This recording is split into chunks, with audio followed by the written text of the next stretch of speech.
Hey everyone, how's it going? Um, First off, wanted to lead with apologizing for the lack of upload on Thursday. I guess something about the spring kicked off a new wave of sickness, and my wife and I both had sore throats. You can probably hear it right now that I'm still recovering from it.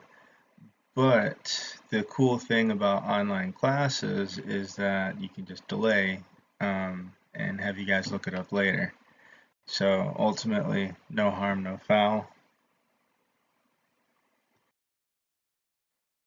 Before we get into part two of interest groups, of course, part one last week was what they are. Today, part two is what they do. I want to talk about my first semester teaching for UT back when I was a baby, back in 2023. It's a joke. But so what happened is I stood up in front of the class and said, this is poli sci at the time 102. Basically, every semester I had in poli sci in my undergrad, something wild happened. So, this semester, fall 2023, something wild's going to happen. I don't know what it is yet, but when it does happen, this is a good forum to talk about it. And so, you probably know what happened a few months later. The October 7th attacks on Israel, which kicked off the new wave of the Israel-Palestine conflict we're seeing now, and some people would say plays a factor in the current Iran war. Seeing as the Iran war is starting to heat up, wanted to talk about the policy processes going on within that and see if we can figure out what the government's going to do next. And the big sort of attack people are talking about now, or series of attacks, we can say, the current U.S. military operations in Iran, which I know have affected some of you personally. Um, so let's go into the process, what causes we can maybe think, and a good understanding of the situation and food for thought on where does that leave the United States for options going forward. So the government narrative for the bombing of Iran is that, well, there's two. One was that this is from Secretary of State Marco Rubio, saying that our ally in the Middle East, Israel, is about to bomb Iran anyway, with or without the United States' support. So it was imperative on the United States to support operations because we're going to get blamed for them anyway. It's sort of since Israel's a lot smaller, it's sort of an issue of the tail wagging the dog. Um, but that's one part of it. The other part for bombing, why now? Um, Allegations that there is a nuclear program in Iran that will bring it to become a nuclear power. And once you become a nuclear power, it's very hard to get rid of it. We talked about that with like Gaddafi giving up WMDs led to his execution. So now other states that have WMDs or nuclear weapons, North Korea being a great example, know what will happen if they get rid of them. So that's two factors. Another big factor is Republicans are slated to not do well in midterms. This is more of a rule than an exception to it. Generally, if you do well in an election, presidential election, you do terribly in midterms. In 2010, after the Democrats lost a bunch, Obama famously said it was a shellacking. So Republicans not expected to do well. I believe even the district where Mar-a-Lago, Donald Trump's personal house is predicted to flip blue. And there was just the Texas Senate primary for the Democrats that was very heated. Someone's going to be challenging Senator Ted Cruz. And it got heated because they think they're within distance of flipping a Texas Senate seat. And of course, if you want to be more conspiratorial, the fourth and final reason is, of course, there's no smoking gun on this, but there's the accusations that it's meant to distract from the Epstein files, very similar to how the bombings in Yugoslavia back in the 90s. Not a smoking gun either, but were alleged to have been a distraction from the Monica Lewinsky scandal.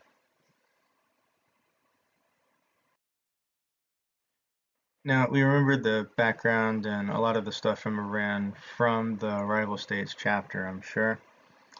One thing we did not go over was the topography, or elevations and geography of what that state looks like. As you can see here, it's a lot more mountainous than people realize, to an extent where it is basically a self-contained fortress. Mountains are famously difficult to get over in a conflict unless you're Hannibal. I'm sure like 4 people got that joke. It was even difficult for him. So Iran has natural protections against ground invasion. So what are the options for the Iran war going forward? Well, this one you can just call the Hannibal plan. Go through the mountains. Ground invasion, tanks. There's all sorts of U.S. military bases located near Iran, which are not a coincidence. And so the idea is a full-scale ground invasion going through mountains. Only about 20% of Iran's population is non-urban. The thing is that's 20% of 92 million, so what the guerrilla resistance would look like going through that is hard to say. But given that Iran has a very strong advantage through its mountainous geography, might not be, it gives people some pause. Another option is paratroopers, jumping in and invasion that way. Of course, with Iran's huge armed population, how many paratroopers can be sent in? It's difficult to say. What can they hold? Stuff like that. So it's also by itself probably not. It probably gives people a lot of pause. Other than geography, people are pretty prone to underestimating Iraq's power. Through here, you can see that it's a massive population, like we talked about earlier, 92 million, 89% literacy, so pretty well educated, pretty decent GDP per capita, still nothing like America's. Massive urban population, pretty young median age relative to a lot of Western countries, and lots of oil production. So overall, Iran is not great at projecting power. It's not great at leaving its own mountains, but when you get into the mountains and into the country at large, this becomes a problem.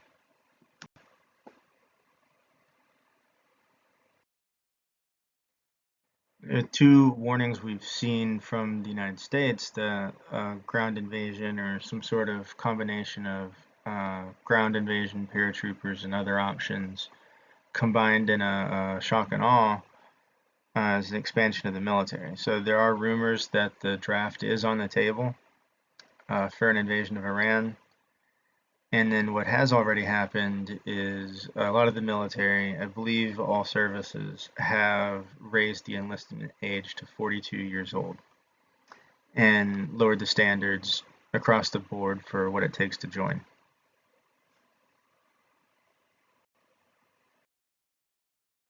Well, Paul, you guy who's not at all sick, why not just keep bombing the hell out of them? Um, well, that goes into the greater issue of the population and another thing. There is actually quite a lot of literature that strategic bombing campaigns are not effective. The political scientist who focused on this, Robert Pape, found that it actually makes the people like their government more when they're bombed. So bombing Iran would probably make the Iranian regime more popular among Iran. And so it's that rally around the flag effect we talked about. Or if any of y'all have siblings, it's very similar to that, where it's, I'm gonna, when you're kids, you're gonna beat up your siblings all you want, but if someone else messes with them, then it's an issue. No one bullies my Ayatollah except me, being the rally around the flag effect on that. And the Ayatollah, I believe, was in his mid 80s, so toward the end of his life. And a few months before he was killed in a bombing from the US, he had said he regrets that he will not be a martyr of the resistance, or he regrets that he will die of natural causes and won't be a martyr. So, by his own logic, the US sort of did him a favor.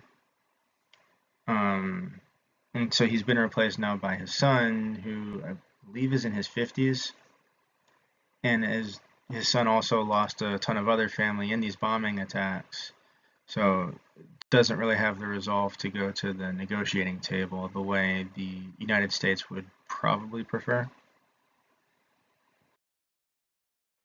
And one of the big reasons that bombing attacks don't work, and this isn't just Iran, we saw this in Vietnam, we saw it in Cambodia, we saw it in Germany and Japan, is that a lot of people who are not combatants and might tacitly support the regime but don't actively do anything are killed, and it sort of becomes a Hydra effect where so like the mythological beast, the Hydra, you kill one head and then two or three replace it.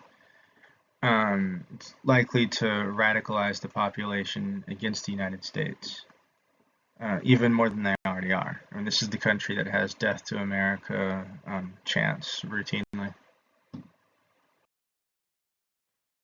Another reason they're not likely to come to the peace table is because they tried that already, and their peace negotiators were also assassinated.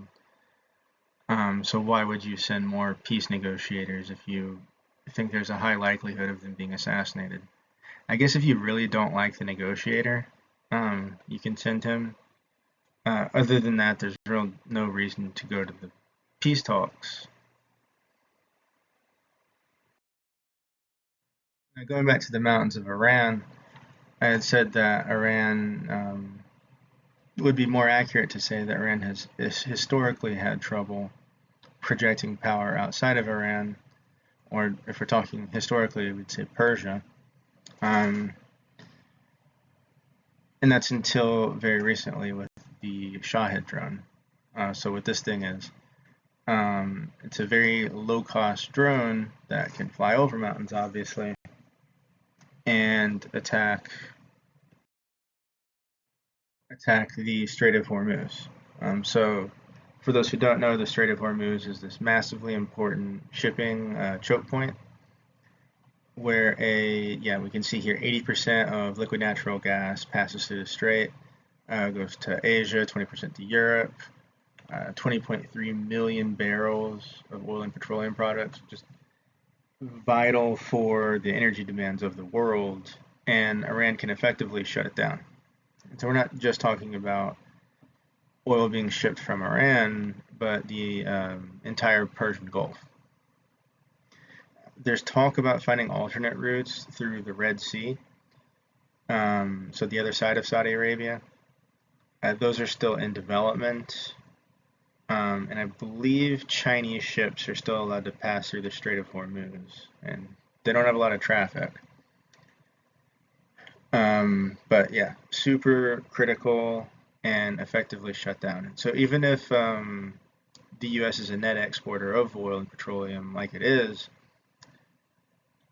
what this does is it reduces the supply, or what shutting down the Strait of Hormuz does is reduces the supply of oil and petroleum, therefore increasing the demand, therefore increasing the global price. So if you've noticed you've been paying a lot more for gas lately, this is why. Now, Secretary Rubio has talked about how supporting U.S. ally Israel has been a major factor in why this bombing campaign, some would say war, has kicked off. Assuming that's true and he's not lying, a disadvantage of that was probably accounted for, but still worth discussing, is that it alienates other allies. So I'm a bit biased in this because I'm an East Asia expert, but I would say two of the most important allies for the United States are South Korea and Japan. And South Korea's especially been feeling it lately with sort of like COVID lockdowns, but high gas prices causing them to work from home.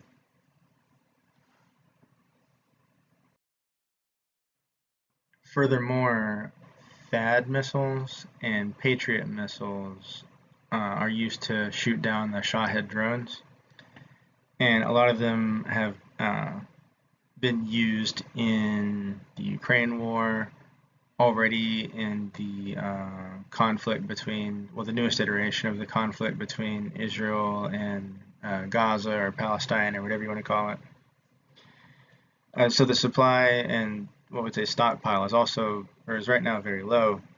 So some of these missiles are being moved in from, of all places, South Korea, which South Korea is reliant on to protect against, you guessed it, another big U.S. rival, North Korea. So South Korea doesn't really care one way or the other about Iran or Israel or the Epstein files or whatever reasons that they might be going to war, or the U.S. Might be going to war, but suddenly they find themselves without missile support and paying a lot more for gas. So that's what I mean when I say alienating other allies, is South Korea right now is pretty PO'd.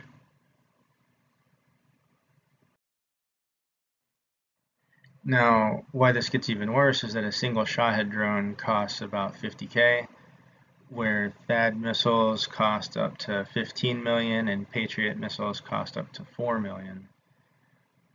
So the return on investment or the economics of the situation just really don't play out in the United States or in the United States' favor. So to break down the math, one Patriot missile costs around the equivalent of 117 Shahed missiles, or one THAAD missile, I couldn't find another photo, around 433 Shahed drones. And so this isn't like a tit for tat thing. This is to stop a Shahed from attacking. You are spending 117 resources worth to stop it. So how long the United States can prevent Shahed drone strikes, it's really a matter of when, but not if. They're not able to afford it anymore. So how about that War Powers resolution? How about the limitations on the commander-in-chief from Congress or the judicial branch? Well, let's get into that. Well, looking at what Congress looks like right now, so 435 members, you can tell just shooting from the hip on this one, Republicans have the majority, but only slightly. Beyond that, so 217 Republicans, one independent that caucuses with the right, 214 Democrats. I believe Bernie Sanders is counted as a Democrat right now, but he's regularly independent. A few vacancies. So Republicans have a majority, but a very slim majority. Like I said, that they're predicted to lose later this year.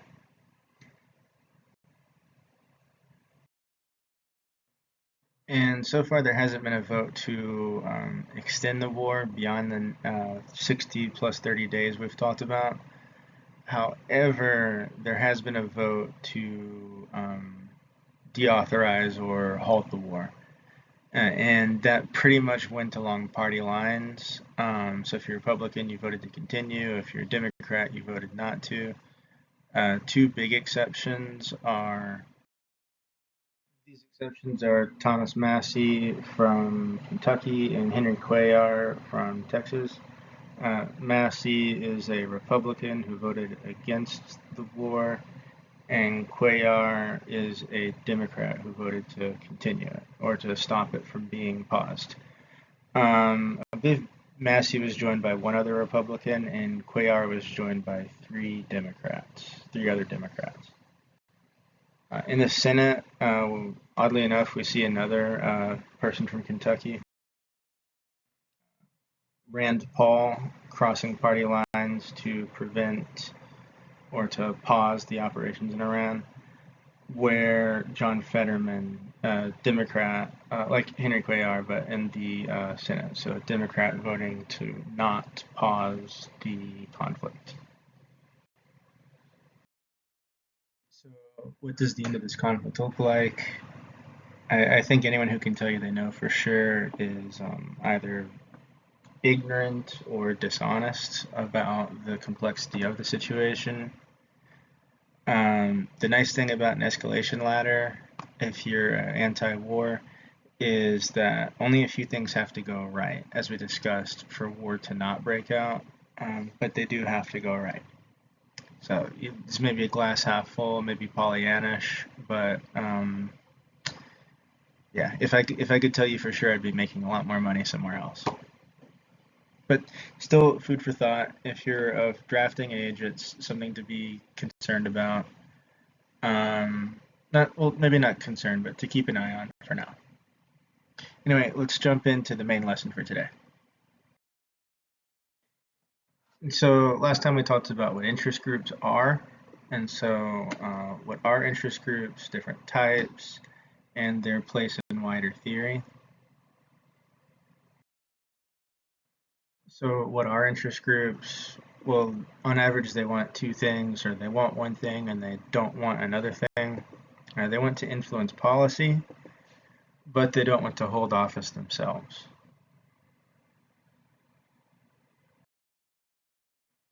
And through influence of policy, we can mean environmental policy, business, sometimes diasporas like Armenians or Irish will push for certain policies that benefit either them or their homelands, well, ancestral homelands. They're still Americans, but so how do they do that? And that can be through collective action, PACs and super PACs, advocacy campaigns, and lobbying. And on a broader scale, we will be talking about who they influence, not necessarily policymakers, but more specific than that.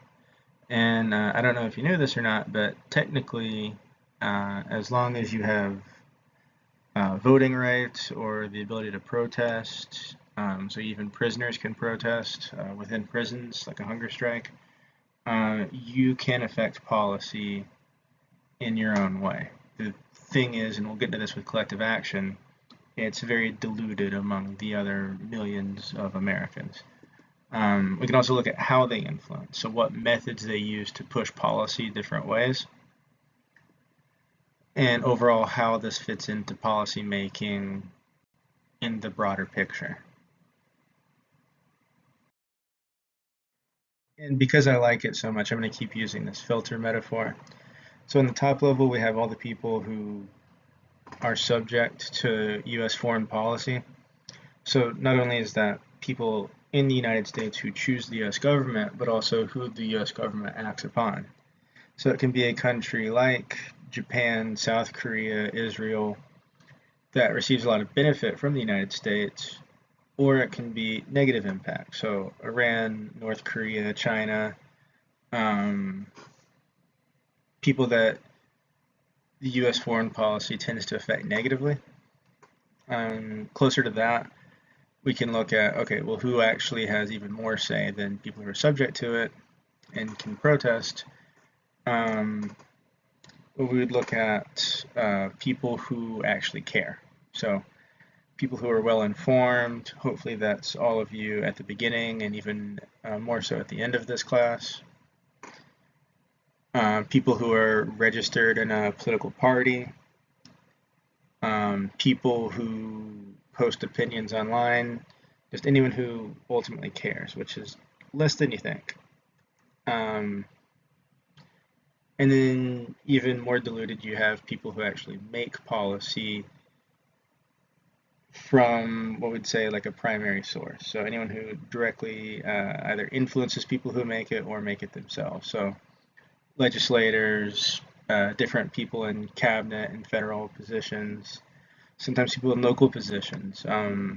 Great example being Jacob Frey, mayor of Minneapolis, I believe, but making it into a sanctuary city does affect international policy.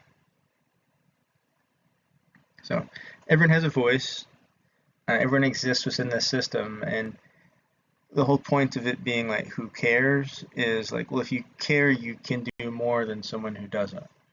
And it's tipping the scales one way or another, or tipping whatever scales you want.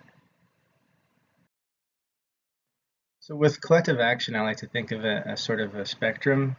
Um, on one hand, you have, well, let's say violet to keep things easy. You have the individual, and on the other extreme, you have everybody in the world.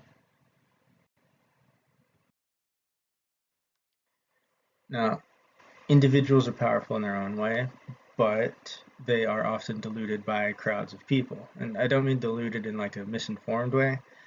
I mean, as soon as you become 1/10 of a group of 10 people, you can only navigate that power. You can only navigate 1/10 of that power on average, right?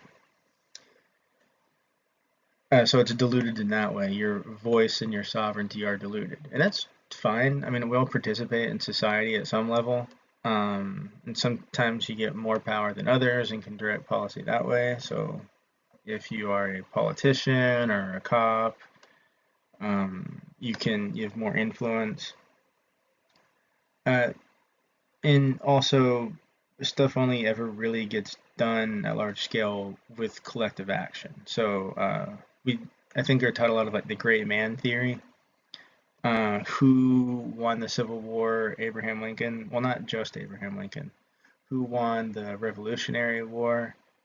Not just George Washington. Who helped all these different slaves escape the South? Not just Harriet Tubman. So normally a lot of great things have a leader and a group of support, right?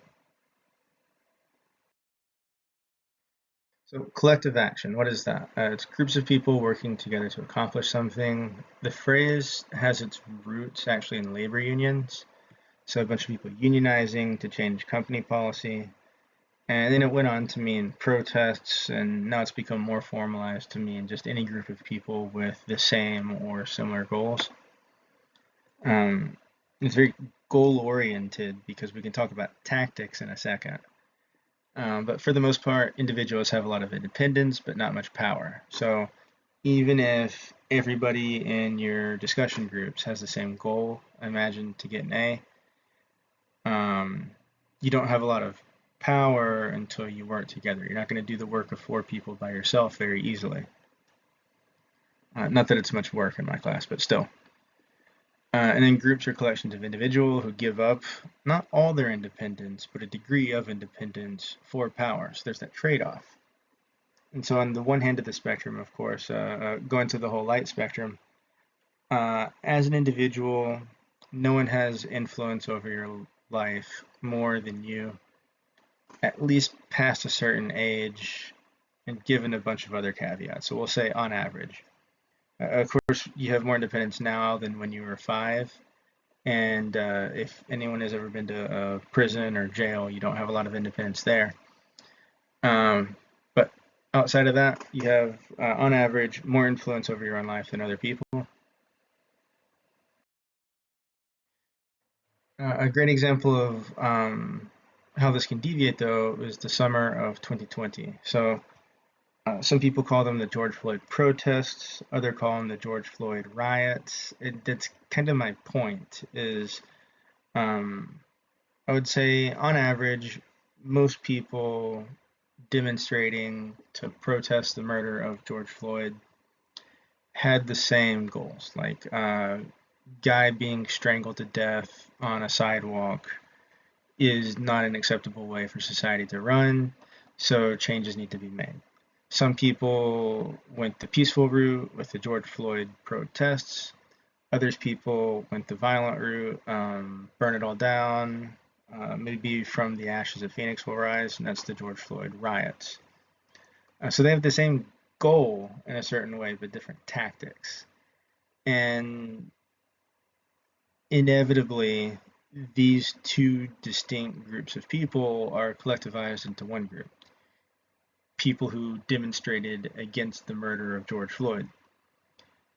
They went about different ways, but they can still be lumped together because individuals don't have that much autonomy when they become groups. And then winter of 2021, we saw the same on the right, where a lot of people went to DC to protest the results of the 2020 election peacefully. And I will say peacefully. And then a group within that group turned it into violent riots that became the January 6th riots, or the Capitol riots, or Capitol insurrection, January 6th insurrection, whatever you want to call it. So once again, same goal, show discontent for the results of the 2020 election. A very common theme among this was that the election was rigged. That, of course, came from Donald Trump himself, despite there being basically no evidence of that. And so what it led to were Capitol protests and Capitol riots. Individuals in one group didn't have control really over another, but they're still lumped in together as being part of the same team because that's how collectivism works. Now, it goes with parties too, right? You might be dyed-in-the-wool, single-issue voter on a very niche issue, like DC statehood. So the idea that Washington, D.C. should be recognized as the 51st state. And that's primarily a position from the Democrats. So what this would mean is like 2 senators representing DC and I believe at least 2 members in the House of Representatives, because DC does have a higher population than several states. But like, who cares? You're just it's the only issue you care about. But you feel like the Democrats don't listen to you when you get really motivated to vote for Democrats because of DC statehood. You don't really hear Democrats talk about it a lot or anything like that. So what are some ways you can get more influence on that? Or you can go the opposite way too. Like I think a very small group of Republicans, like Sarah Palin's ex-husband, care about, if not autonomy for Alaska, more autonomy for Alaska. But it's not something any mainline Republicans care about. So say you wanted DC statehood or Alaskan autonomy. How can you go about that if you feel like the party's not listening to you? Well, you can protest and go all these ways, but one of the ways, and what we'll talk about with interest groups, is PACs and lobbying. So as an individual, this is, as you can see from the top, 2025 to 2026 federal elections. You're limited to donations to 3,500 per election, and all these different caveats. You can donate to PACs, which is not an individual, but a political action committee, PAC, PAC.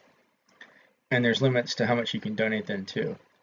Already, this has probably filtered most of us, if not all of us, out because we can just donate directly to an individual politician. And I don't imagine many of us who are either teaching school or in school are donating more than 3,500 per election to a candidate.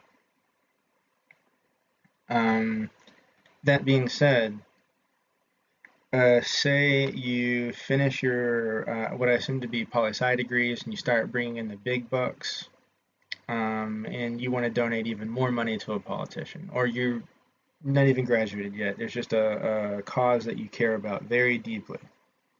Alaskan independence, DC statehood, or whatever. And you want to donate everything you have to that. Which sounds ridiculous, but I remember a lot of people my age, if a politician said that they were for student loan forgiveness, and the people really didn't understand what that meant, what a lot of them would do would say, like, well, I'm going to max out my credit cards donating to a student loan forgiveness candidate. Because when they, not if, but when that candidate wins, they'll forgive my student loans and I'll owe less from the money I took out to fund this candidate. I'll have less debt.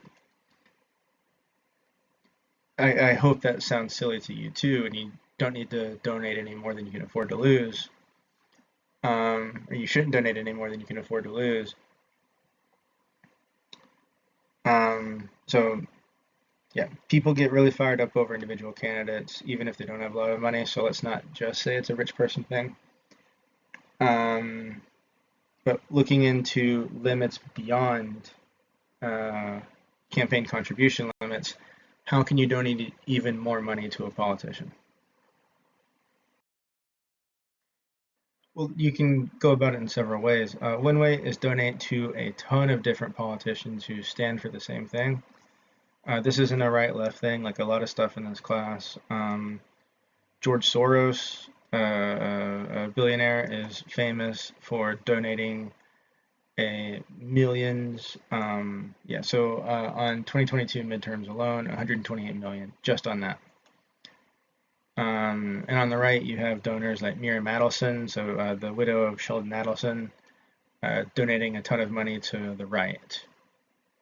But not to, well, in both of their cases, they donate a lot to individuals through super PACs, which we'll get into. But they also donate a lot to specific causes across the board. It's not just individual, but tons of individuals.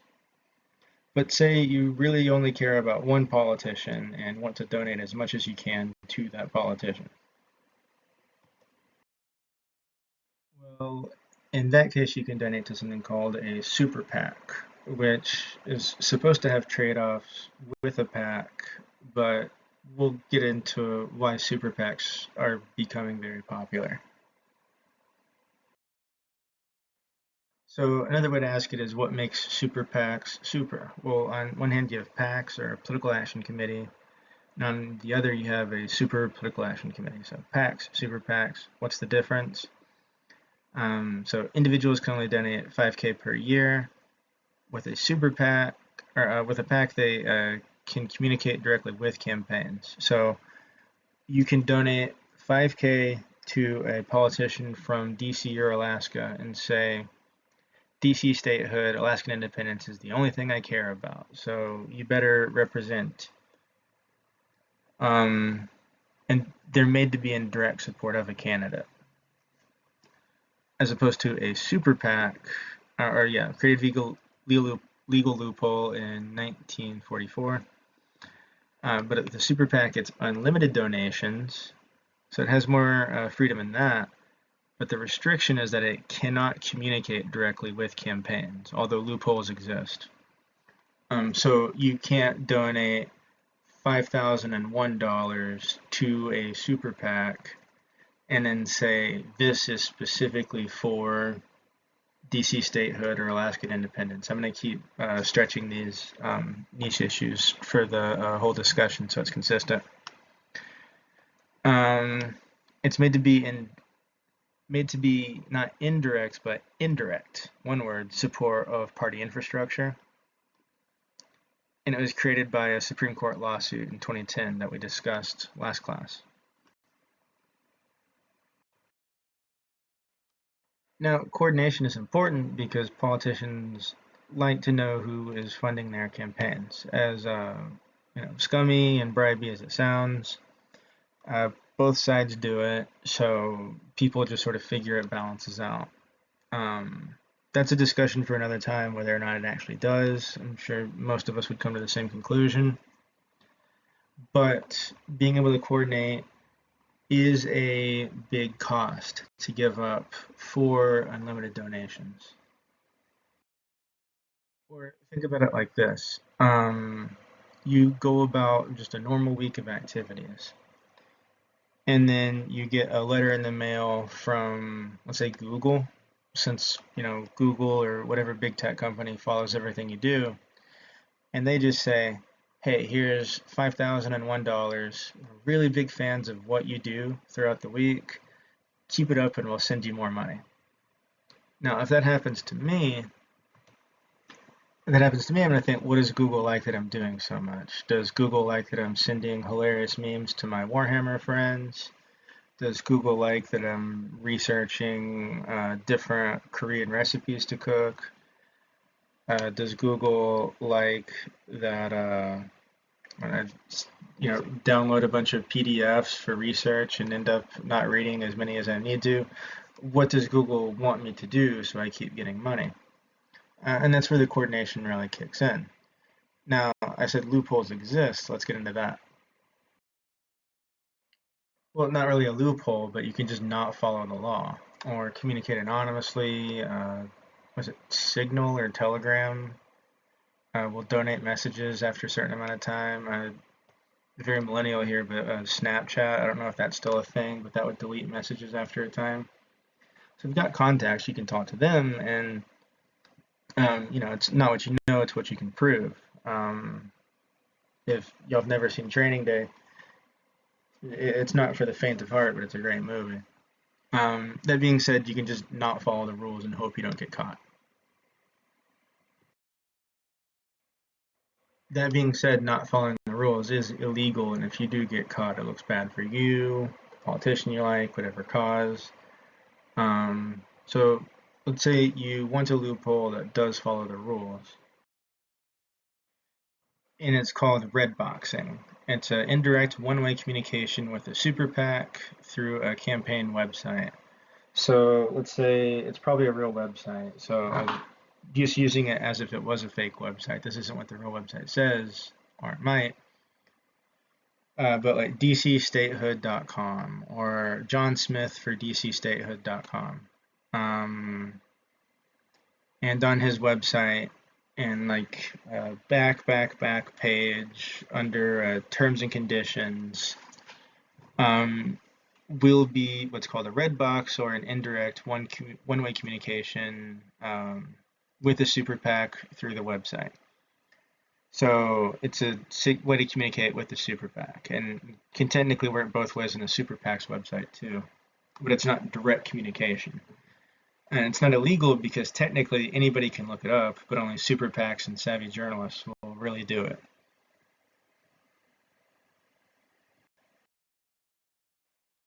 And yeah, like I said, totally legal. And I'm pretty sure campaigns do it all the time. Every now and then, well, a lot of politicians just don't even hide that they're breaking the rules anymore. And then some that do, I believe it was Ron DeSantis who they found his red box and started reporting on it. But not illegal to have it, totally, because it's not direct communication, it's indirect communication. Outside of PACs and directly financial ways to raise money or raise influence is advocacy campaigns. So it can be money or influence. Normally it's a mixture of both. And there's two types, and it's very easy to remember. One is upward facing, and so that's talking with politicians, right? Or with policymakers. That's lobbying politicians, that's just meeting with them, drafting policy briefs, or giving expert testimony. Another one is lawsuits, so not going to the legislature or executive branches, but going to the judicial. We'll get into examples of those in a minute. And then downward facing, it's not talking to policymakers or politicians, it's talking to their bosses. Now, in a democracy, who is the boss of a politician? I'll give you a second to think about it.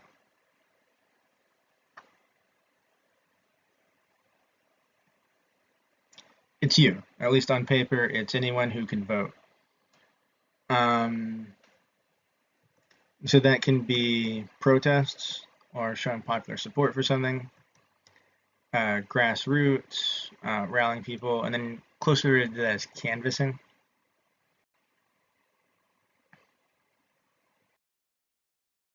So let's go into different ways of lobbying. Most people think that just means meeting with a politician and finding a legal loophole to bribe them. That can also mean drafting policy or giving expert testimony. And like I said, meeting with politicians, there's a lot of controls around what lobbyists can actually do. They cannot buy politicians gifts, including meals and travel. They can invite them to banquets with broad invitations. So you can't say it's a banquet for two people, me and the politician, but if it has a broad invitation, a lot of people are allowed to come, including politicians. And they can also say, according to my research, you can get more votes if you adopt X policy. And sometimes they'll show the research that backs it up. Sometimes they'll show the super PAC that will fund them if they support the research. That's a very gray area. And then finally, non-lobbyists can give gifts of $50 or less, a total of $100 per year. So in case you want to give a politician a gift, there's the limit. Or once again, they can just break the law.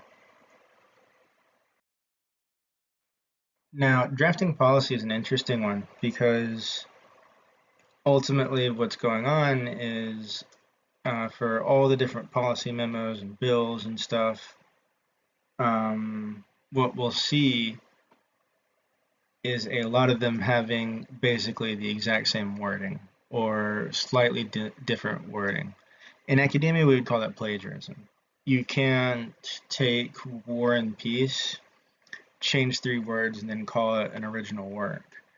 But within this, what happens a lot of the time is they'll, especially with state laws, let's see, it's a good example is the abortion after Dobbs and Jackson was over, after Roe v. Wade was overturned by Dobbs v. Jackson. A lot of states overturning abortion restrictions or adding more abortion restrictions had a lot of the same verbiage because they were given these policy memos, this legislation, from the same interest group.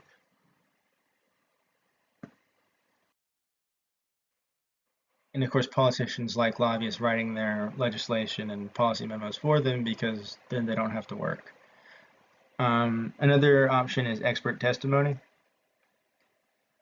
So if a lobbyist is able to talk to a politician and just say, hey, just let me give expert testimony at this committee, and let's see what other politicians I can convince to see our collective way, or specifically the lobbyist way.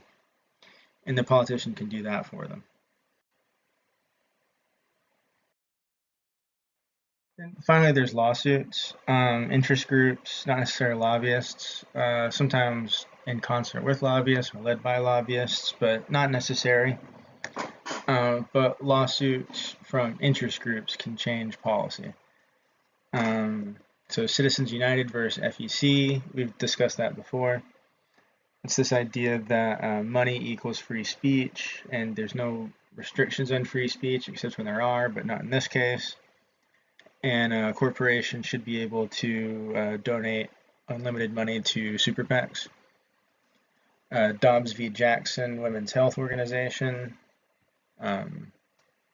Masterpiece Cake Shop versus Colorado Civil Rights Commission, and then international cases like Hamdan versus Rumsfeld and the Department of State versus Munoz.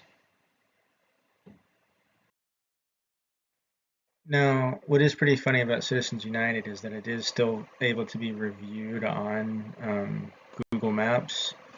You can see how popular it is, but only 287 people rated it, so who really knows? Okay, so as a white man, let me tell you about abortion. That's a joke, by the way. But yeah, Dobbs versus Jackson Women's Health Organization overturned Roe v. Wade and left abortion access and restrictions back up to the states. It's a bit more complicated than that, but heavily influenced by an interest group, in this case, a pro-life interest group, and several pro-life interest groups. Now, I included this very old case because I thought it was interesting in the fact that this was from an interest group that's technically the smallest, in terms of membership, the smallest interest group possible, which is 2 people in this case. This couple on the right. And for those of you who don't know, they were looking to celebrate their wedding, and they wanted to commission a cake from Masterpiece Cake Shop, which would not make them a custom cake. I believe they offered pre-made cakes, but it became an issue of the Equal Protection Clause, which was used to justify gay marriage, homosexual marriage, versus free speech. So the idea is that gay couples have every right that any other couple would have. So straight, whatever.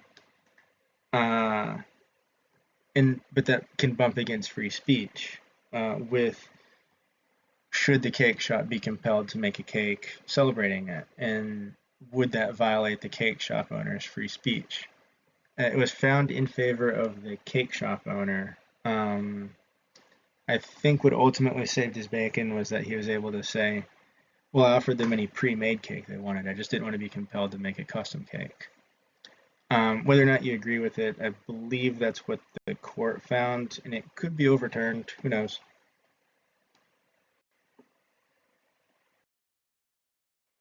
What's also strange about the Masterpiece Cake Shop case is that it kind of had a sequel, 303 Creative versus Elenis. The owner of this website, 303 Creative, said that she didn't want her wedding website software to be used for gay weddings. So she actually preemptively sued Colorado, so before they could sue her. And the Supreme Court, well, it went all the way up to the Supreme Court, which was found in her favor too. I'm surprised this wasn't more controversial because hers is just like a template basically. Like there's not a big leap between Microsoft being able to say like we don't want gay people to use Word, like Microsoft Word or PowerPoint or something. So interesting case. We'll see how if it gets developed or overturned in the future. But still worth mentioning that there was a sequel basically to Masterpiece Cake Shop. Far older, Hamdan versus Rumsfeld. But it had to go with over protections in the Geneva Convention for prisoners of war. The Bush administration, which Rumsfeld is a big player in, was arguing that a Geneva Convention didn't apply to supposed terrorists because they didn't fit the Geneva Convention's definition of a soldier. This accused terrorist Hamdan sued Rumsfeld and was able to argue that Geneva Convention protections also apply to prisoners of war.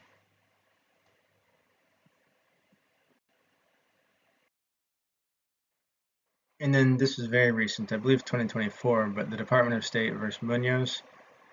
Um, but this fellow was denied a green card application through marriage because he was an accused gang member. He didn't pass his citizenship interview because he had gang tattoos. And he and his wife sued for the green card, saying he's never been convicted of a crime. He got the gang tattoos, I guess, as a joke or something. But it's been longstanding policy within the State Department to not give green cards if someone has served in a foreign military or in a gang. This was sort of obfuscated by a lot of the media, saying that, well, they're just not, the very right-wing Supreme Court is not accepting green card marriages anymore, which wasn't really the case. So it turned on to not being about that. Why am I bringing up individual cases like this, though, is because normally they are supported. I mean, Supreme Court cases are super expensive, and they need some sort of interest group to fund this. So how this is all litigated is normally a way to push policy or prevent policy from being pushed, and every case is unique in its own way. And then finally, there's downward-facing collective actions that can be protests, grassroots movements, or canvassing. Normally, the overlap between these is very difficult to determine, but I think these are the three main waypoints we can use to talk about how the public is influenced at large. So I mentioned this earlier, collective action started as labor unions and walkouts and strikes and stuff, words to describe that, to very quickly to protests, and became a big word among protesting circles. And it makes sense when you think about it. Saying to management, union saying to management that 40 hours a work week is enough when we're not going to do any more without overtime pay, is very similar to a bunch of pro-union protesters saying the same thing to the government. The federal full-time work week needs to be 40 hours before overtime. But it's not, it's meant to be upward facing too, but it's also meant to be downward facing, and that it shows people how popular a policy is and hopefully brings them aboard to it. Now, a lot of these, when you go down, come from grassroots and community organizations that are organized by sometimes professionals like Barack Obama before he got more involved in politics, or just activists in general who are looking to gain popular support. And especially when there's a lack of corporate funding, it's called a grassroots organization, because grass doesn't have very deep roots. And then there's its evil twin called astroturfing. I don't know if y'all are familiar with that, but it's fake grassroots. So a lot of cell phone companies, this is like back in 2020, a lot of cell phone companies who just weren't able to provide 5G started astroturfing, so fake grassroots, a conspiracy theory that 5G was somehow poisoning people. And then COVID happened soon after, and they said, oh, well, 5G actually caused COVID, which is not true in any way, shape, or form. Probably the most personal, certainly more personal than a big crowd of people or a smaller group of people like a grassroots organization, but just person to person, one being an individual who's maybe not informed, maybe is informed and doesn't care, or maybe who feels a different way, talking with a member of a protest or a grassroots organization, or just someone who cares about something enough, but that would be canvassing. So door knocking, talking to people, hey, can I tell you about DC statehood or Alaskan independence? To which you would probably say, sir, this is Tennessee. I don't care about either one of those issues. Um, but it's generally more personal, so you can influence minds a bit better. At the same time, it's very draining and expensive, even if not financially, emotionally, to have 50 doors closed in your face. If you've ever worked a sales job, you know what I'm talking about. So to review, in interest groups part 2, we talked about collective action, PACs and super PACs, advocacy campaigns, and lobbying. And specifically, not what these organizations are, but how they influence people. All right, questions or comments, let me know. As you can probably tell by my beautiful recovering voice today, some friends sent me a gift of honey in the mail, which is why I'm speaking so, well, less horribly today. So yeah, new lesson tomorrow. Questions or comments, shoot me an email. Other than that, hopefully we'll have your midterms by the end of the week. But yeah, see ya.